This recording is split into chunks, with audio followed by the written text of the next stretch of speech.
Во пресрет на денешниот протест за полагање на правосуден испит на албански јазик, премиерот Христијан Мицкоски и копредседателите на Вреди Билал Касами Изетмеџити одржа работна средба за прашањето на употребата на јазиците при полагање на правосудниот испит. Од владата смируваа дека наскоро ќе има решение, но и тврдат дека во државава има политички сили насочени кон конфликти. Како влада работиме и многу скоро ќе излеземе со предлог решение кој ќе биде во согласно со препораките на Венецијанската комисија и согласно меѓународните стандарди. Исто така, изразуваме жалење што има политички сили во државава кои што не сакаат да бидеме земја која што е напредна, која што има реформи, туку повеќе би сакале во земјата да има конфликти, немири и протести.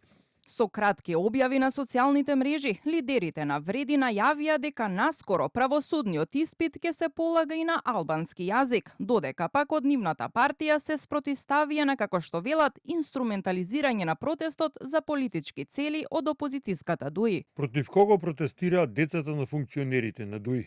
Против своите родители или против последиците од политиките што токму ДУИ ги остави зад себе во изминатите 22 години? Денес гледаме еден политички парадокс. Луѓето кои со години ги контролира институциите, денеска преку своите деца протестираат за проблемите што самите никогаш не ги решија. Кога ДУИ имаше министри, пратеници и апсолутна власт. Зошто молча за овие неправди?